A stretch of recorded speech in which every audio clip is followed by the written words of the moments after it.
Now for something completely different. Forget everything you've been told by others before. Get ready for the real deal. The full story. Real talk about money, markets, life. Now, it's The Real Investment Show, presented by RIA Advisors. And good morning, or good afternoon, or good evening, depending on when you're listening to us. But welcome to the Financial Fitness Podcast. I'm Rich Rosso, certified financial planner with Jonathan McCarty. Good morning, Rich. Back in the saddle again as the entire country prepares for a wintry storm. And Texas's barometer of Texas winter weather, Ted Cruz, has left the state. So for everybody here in Texas, we know that means batten down the hatches. It's going to be a bad one. Now, we have to be fair and impartial about that. Mr. Cruz's trip was already planned. Of course, He'll yes. be back this afternoon. The media will be there as Mr. Cruz gets off to verify. Most people have a groundhog. We have Ted Cruz. Punxsutawny Ted? Yeah, Punxsutawny Ted. Oh, 6 man. more days of winter. He should know he shouldn't travel anywhere near at all through the winter. That's right, Because yeah. it's just not going to work for him. So, out of all the things. Well, as you're sitting in your house, you can talk to yourself. That's what I do. And It's when you start losing the arguments you need to worry, Rich. I actually do lose a lot of them. That's how I write dialogue. There's a lot of voices going on. But the reason I'm saying to talk to yourself is we're going to talk about the hardest part of legacy planning, which is the conversation, but not the conversation.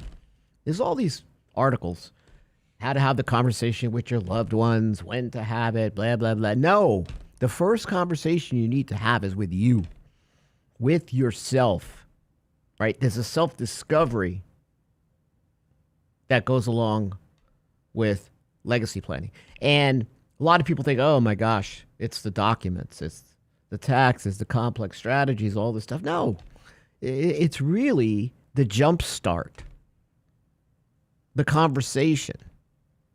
And again, it's not with anybody else but yourself. So what we want to talk about today is how to do it, how to informally go through this process to get to the formal documents that you need overall, which again, you don't draft up.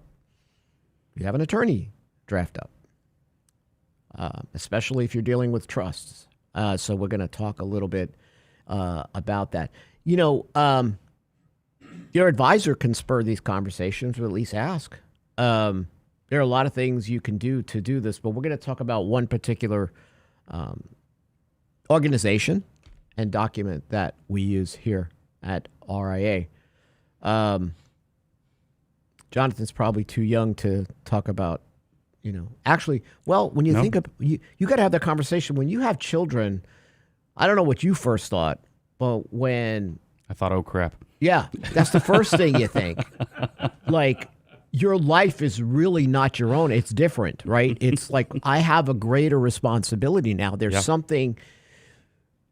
I don't know. It's a feeling that comes over you when you see that baby and go, oh my gosh, like, I got to get my crap together, right? Yeah. I mean, this is serious. What's going to happen? What's going to happen? Right. And I know now that I need to do certain things now that I'm responsible for a child. Yep. So it does push you to the next level. I mean, actually the action of having the kids is a lot of fun. And then the kids come and then it's no more fun. And so you really start having that legacy conversation with yourself, don't you, when you see your child? I mean, my wife and I did that even before she went in for delivery. When she was about 8 months pregnant, we sat down and we completed health directives. Excellent. Because you never know, number one, her going in for a delivery, you don't know what's going to happen. That's true. Right? And we want to make sure that our wishes are outlined ahead of time. And I think about the mental state I was in without having any sleep for 30 hours because my wife was in a very long labor. And then having to make a difficult choice about her medical care. That was not something I wanted to be faced with. And so we get this question a lot from clients. It's, I'm so young, I don't need to worry about this. But that's exactly when you should worry about it. And these are documents that you should revisit and revise at different stages of your life. Yeah, and you could do it one at a time. You don't have to go into the thrust of it. But this conversation with yourself starts with a step, the basics, because frankly, most people don't require elaborate trust planning. Yep. What's the estate tax exemption per person now? 13.6 million. So think about the fact that when I first started in this business, I think the estate tax exemption was like 600,000. Yeah. There was a lot of trust planning going on. A lot of A/B trust planning because people would blow their exemptions out of the water, right? Yep. Stacking up the second estate. So today, it's not an estate tax issue for many. It's a legacy progression, a seed of, do I still need trusts? These are questions you got to ask yourself. But it does, we'll get into the more elaborate, but this starts with the basics of, you just mentioned, health directive. So the company that we look at is agingwithdignity.org. And they create a document. I don't know if I'm broadcasting here. I don't see me up there because I was going to show the document, but... You're up there. Oh, I am? Okay. 5 wishes. And 5 wishes is just for you to complete. This is $5 at agingwithdignity.org. My wish list for RAA is to have a legacy services area where people would be able to do their legacy planning and trust planning. Mm-hmm.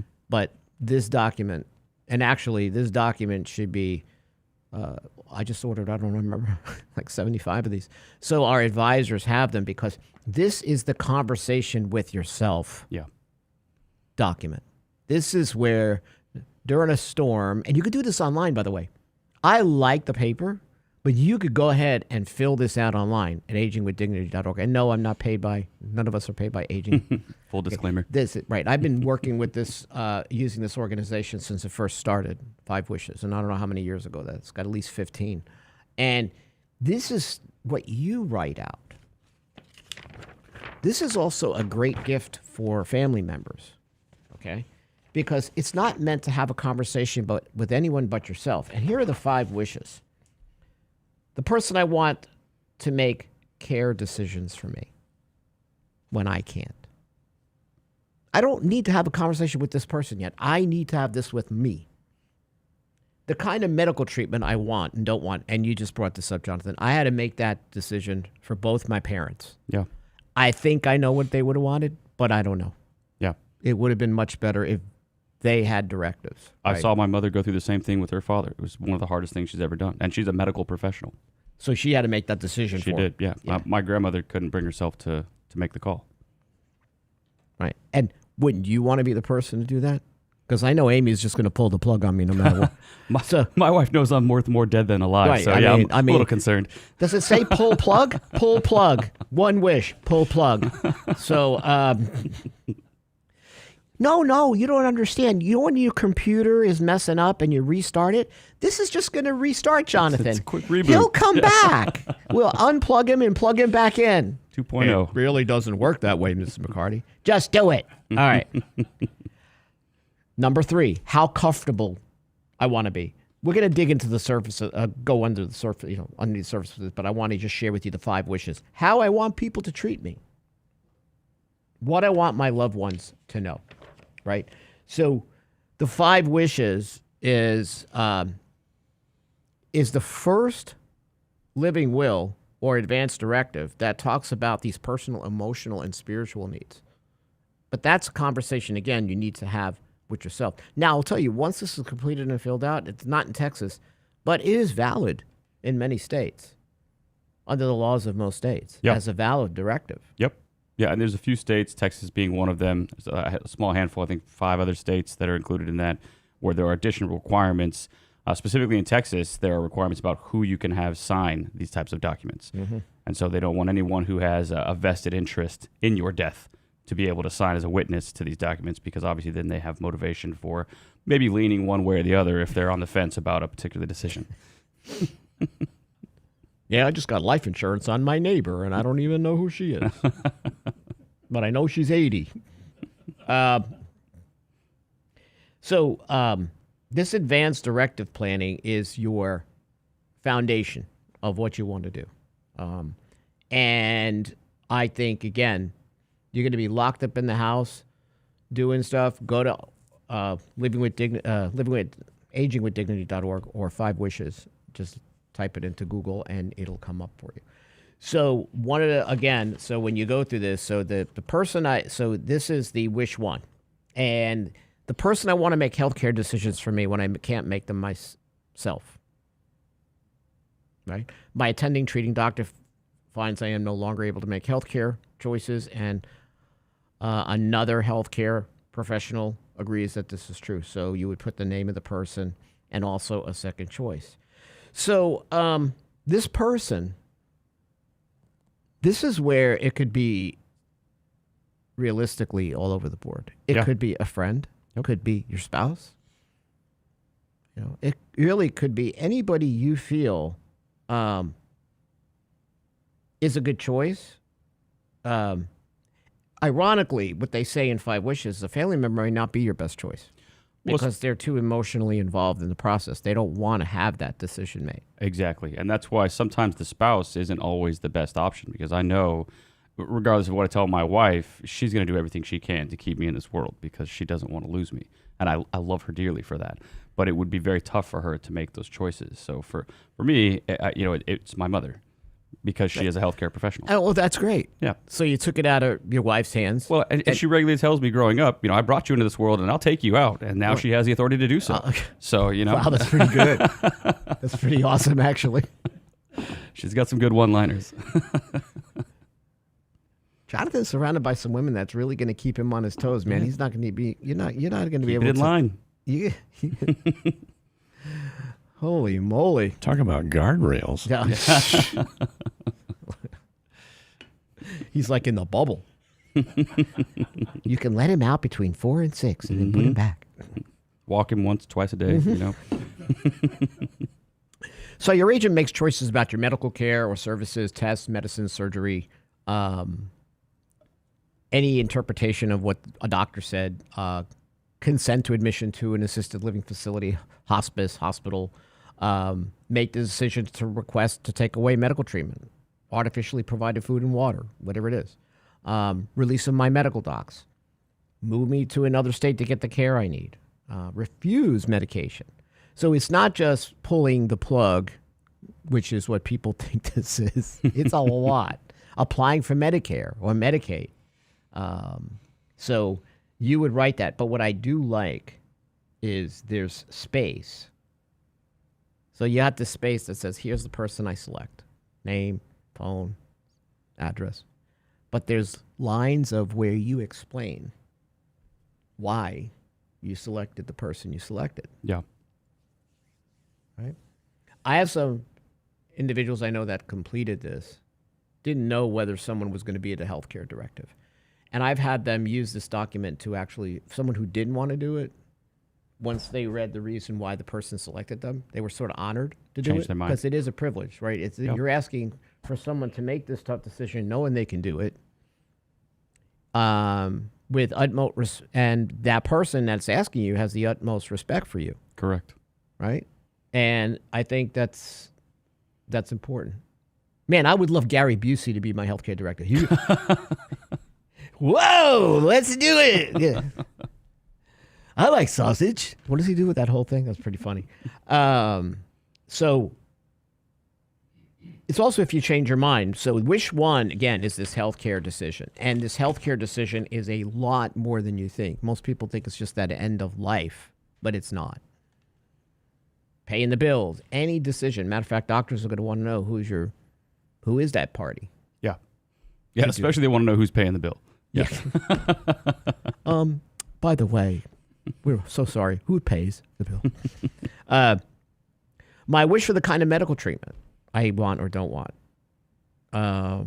And again, as this caregiver, or I want to know, I do not want to be in pain. I want to be comfortable. I want to be offered food and fluids. What should you keep in mind as my caregiver, right? This is the directive. I want to be kept clean and warm. I want my nurses only to be between the age of 23 and 27. It's stuff like that. Preferably blonde. So Mr. Rosso, do you need a second page? who wrote this? You Hefner? And then what does, and this is where you go, this booklet is really good for self-reflection, right? Yeah. What life support treatment means to me. Means any procedure, device, medication to keep me alive, life support treatment, medical devices, CPR, major surgery, blood transfusions. If you wish to limit the meaning, you got a space below to write. Yeah, and To some make people it very are against clear. tube feeding. These are being fed your by tube. words, in other words. So even when this is not valid and you have to get your estate planner to do the documents, your attorney, this is the document that I would use to talk to others about my decisions. These are not yours. These are mine, and I want to help you understand why I selected you as my caregiver, right? So my wish for the kind of medical treatment is wish 2. And, when I talk to people, they're very adamant about what they want or don't want. I mean, yes, most people don't want to be in pain. I want to be clean and I want to be warm, which means that you're probably not better. You're probably not going to be able to go to a hospital anymore. No, I'm kidding. Hospitals do a great job. Boom. Do you have a check? How much? So, there are going to be people I know that write specific things. And like if I'm at the end of life and they're just keeping me going, I really don't want that. You can hold off food and water or whatever. They get really in these lines. Yeah. Matter of fact, I have one person who actually added pages. She had a lot to say, and she says, "My God, this was so cathartic for me to Get it all out. get it all out and write this out." And it became great conversations with her daughter, actually a neighbor across the street, and some other people. So I thought this was good.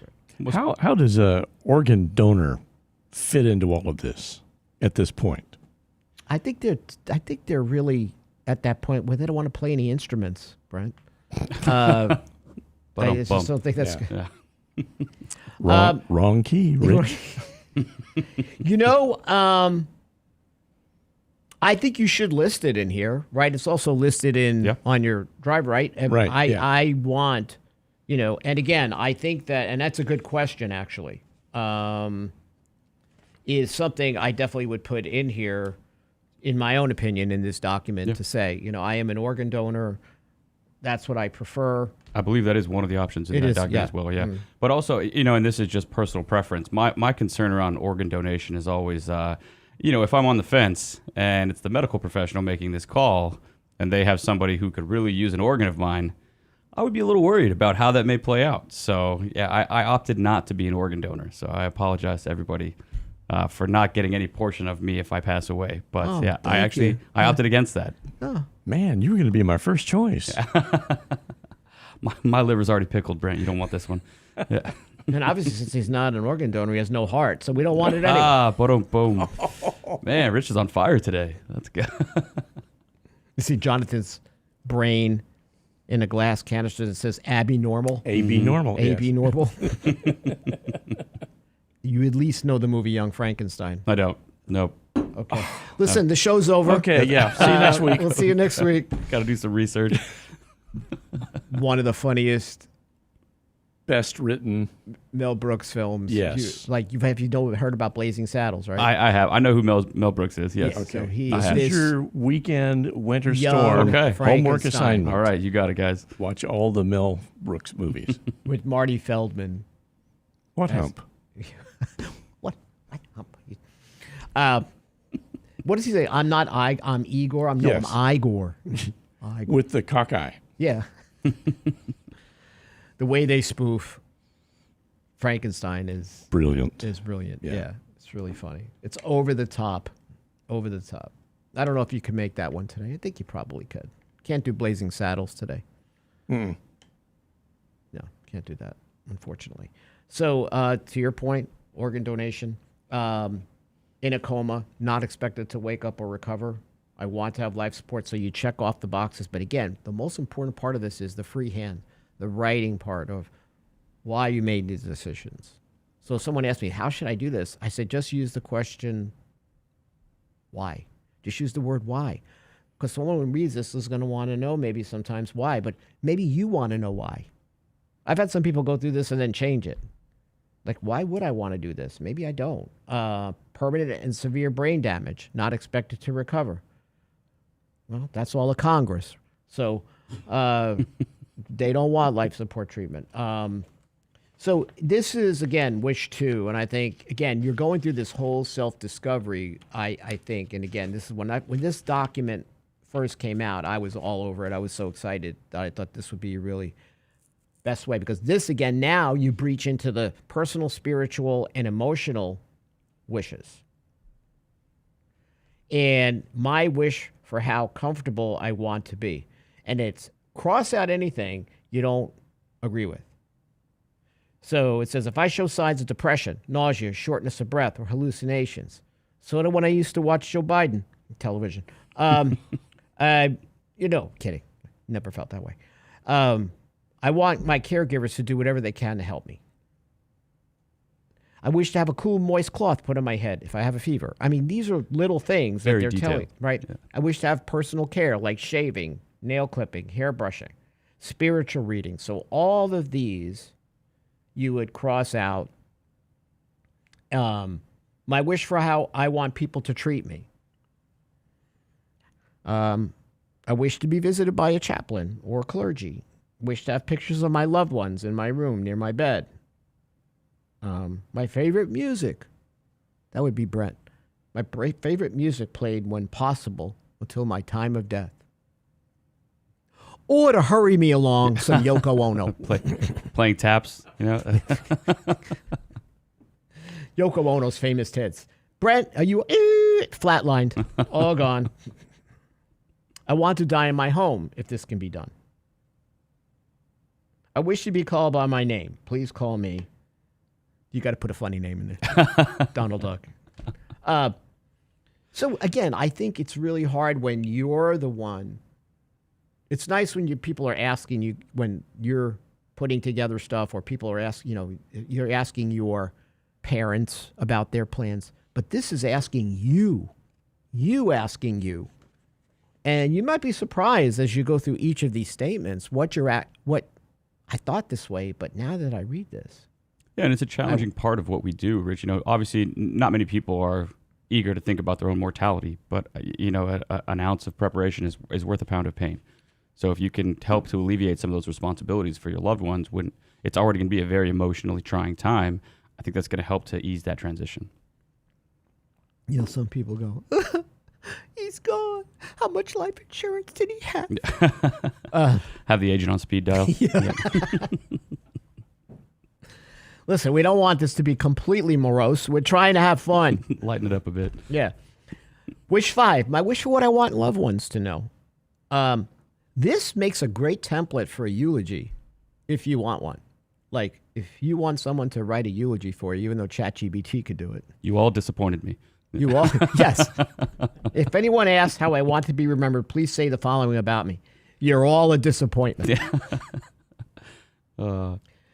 I wish my family, I love this one, and someone brought this up to me, and I thought it was great. I wish for my family and friends to think about what I was like before I became seriously ill. I want them to remember me this way. Yeah. I think that's one of the best.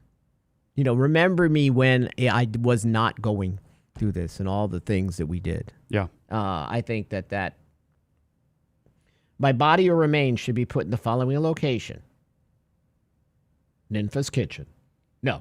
I want to be buried or cremated. I wish for my family and friends to get counseling if they have trouble with my death. Respect my, I sort of got to write them and say, what about my animals?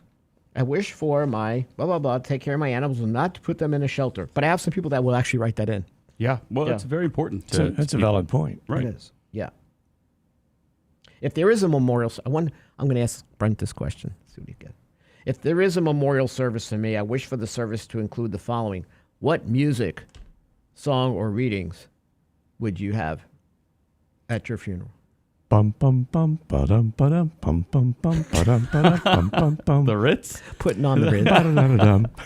See, Young I'm not that uncultured, guys. I got that reference. Yeah, and Young Frankenstein actually does that. Oh, really? He does the whole thing, but he goes, it's because he can't really talk, right? So that's pretty funny. I'm going to have to watch this movie. You listen, you'll all get a kick out. If you like campy stuff, it's really funny. You'll like it. Today's show brought to you by Young Frankenstein. So if it's any other wishes, and again, it's all lines and places for you to read. So the most important part here is then you sign it. There's a witness statement and a notarization. For course, again, in some states, you won't need additional documentation. But there is just a wealth of information at agingwithdignity.org. So I would absolutely check that out. Yeah. Have you heard of them before? I had not before you introduced me, no. But I think one of the really important parts there on Wish 5 is, how you wish to be remembered.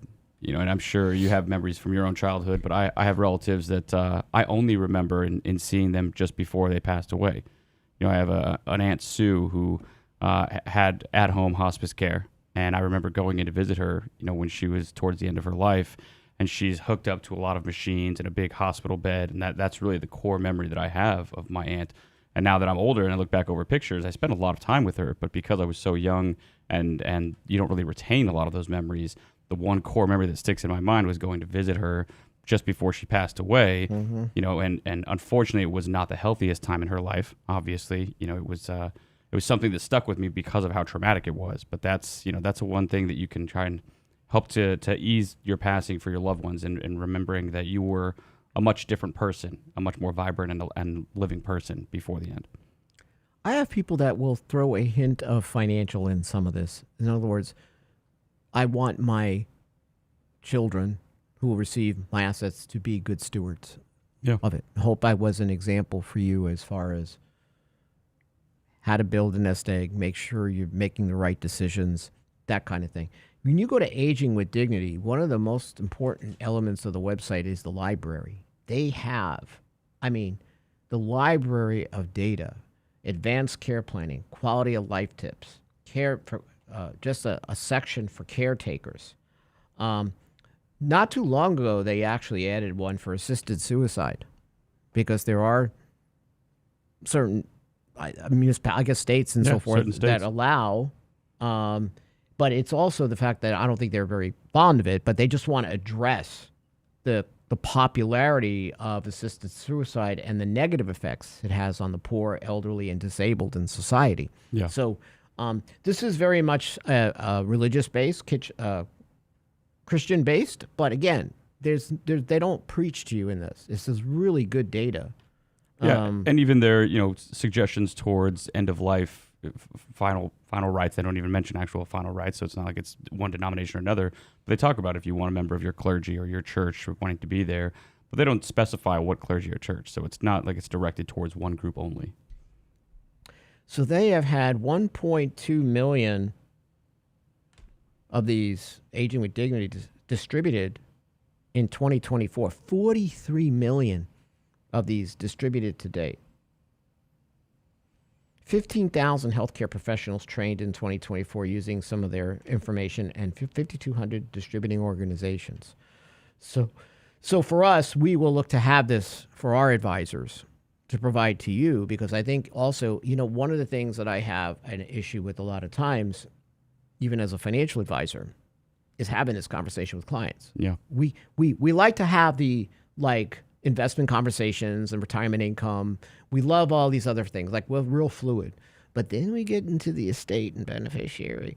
And it's not like you need to know the different irrevocable trusts. I don't need to establish whether you need a GRAT or any, it's not that complicated, or an ILIT. We can bring that up. But it's really the conversation that some form of irrevocable trust planning might be helpful for you. Yeah. Right. But we don't even want to talk about your death, as we don't want to talk about our death. We don't even want to talk about your death with clients. But I think this is a good conversation starter for advisors who don't really think about it, because they know in their minds, a lot of the times the clients like, oh, my financial advisor is a Debbie Downer, man. We're supposed to be talking about NVIDIA and AI, and he's talking about me dying. No, but it's an important part of your financial plan, your legacy planning, your legacy intentions. You don't want these cold, dead documents, legal documents to speak for you. You've got to have these conversations beforehand. And then those conversations, how many times do executors who get selected and the person who passed never said, well, why did you select my sister Jane over me? Yeah, they have no idea. And you create this rift between siblings. Yep. Why? Well, my dad didn't think of me enough to think I could do it. If Dad explained why Jane is the executor and not Jim, that may help. She's smarter than he is. Yeah, that's what he put in there. He put, she's much smarter. Jim was always a disappointment. Yeah. Well, remember in the time reality, he tried to drive the car from the back seat? Yeah. in reality, it may be doing them a favor by relieving them of that pressure in that moment. And there are many siblings that go, oh, I totally understand. Like I had a conversation with a client and two siblings. It was the younger, much younger sibling who was going to be the executor. And when they had the conversation, the older, he was just listening. He was relieved. Yeah. He didn't want to do it. He goes, you know what? I'm so glad you selected my brother. I understand that. And that's not set out of laziness or anything like that. It's more of an emotional And the decision. way the parent couched it, which I thought was great, was like, I think you both can handle it. I just didn't think that, I think it would be more painful for you. Yeah. Like the young one's been trying to kill me since he's born, right? So finally succeeded. I brought you in, I'll take you out. Yep. So, I think he's going to be less emotional about it. But so understand, I would have, either one of you could have done it.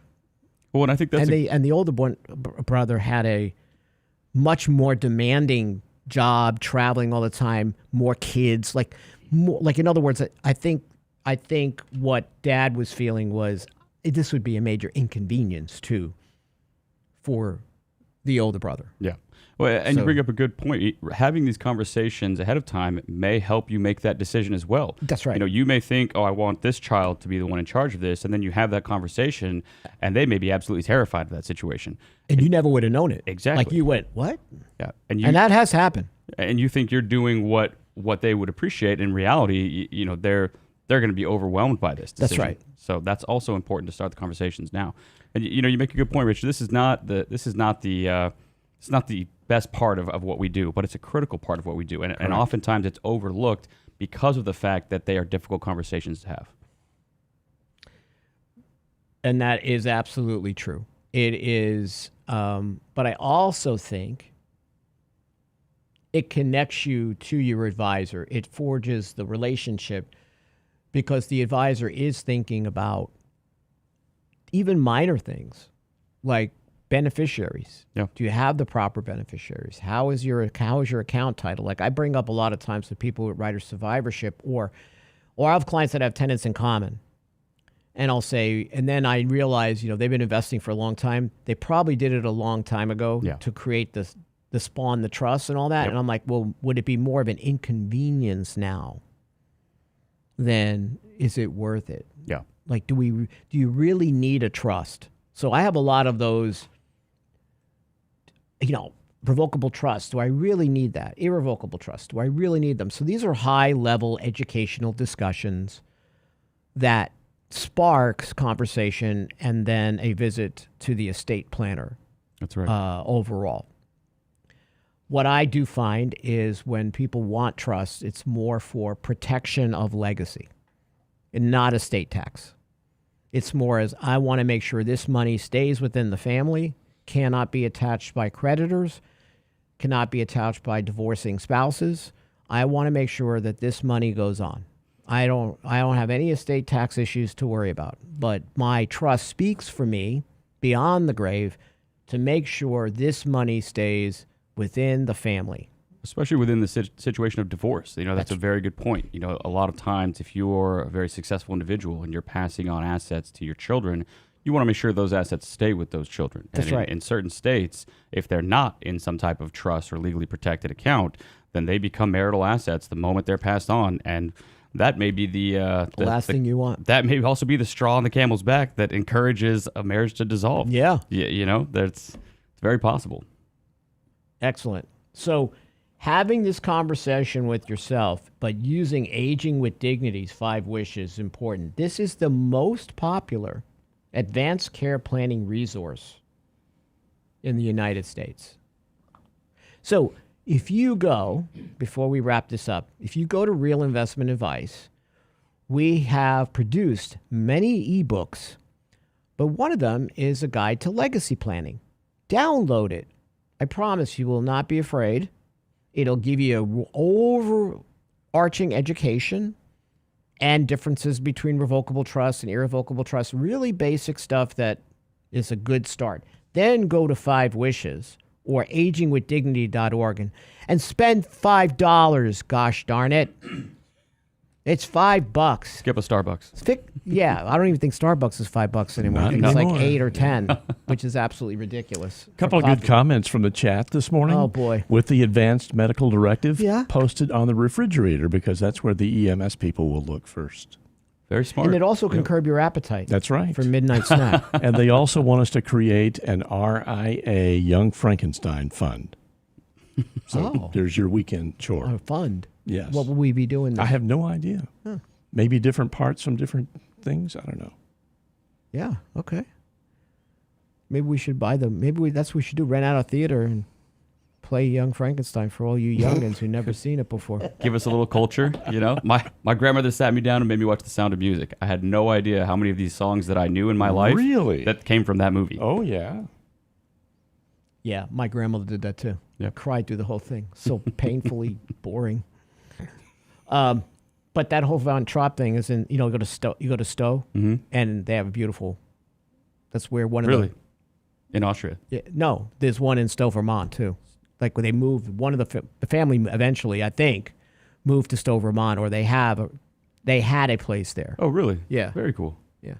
All I know is, the hills aren't really alive with no music. There's no music in the hills. In Vermont. If I'm going to watch a movie about hills, it'll be The Hills Have Eyes. A horror movie. Scary movie. Yeah. You got to watch that. You ever seen that one? Of course I have. You have? I love horror movies. Oh, yeah. oh, yeah. Finally we get the wheelhouse We going. tapped The a Descent. nerve. The Descent's a good one. That's a good one. Yeah. My wife hates horror movies. Yeah. If Yeah. I ever need alone time, I just put on something scary. Did you watch The Hills Have Eyes original or the remake? Well, probably the remake. I Okay, don't gotta know. watch Judging by original- how far back you guys reach. The original in the 70s with Dee Wallace. Yeah, okay. No, I did not watch the 70s version. No. And I got a chance to meet Dee Wallace, and I almost passed out. She kept telling me about the Cujo dog. Well, he was really had to be trained to slobber and all. I got all these stories that I will never forget. Thanks again. agingwithdignity.org. And again, have that conversation with yourself while you're cursing the winter weather. Stay safe this weekend. Yes. See you next week.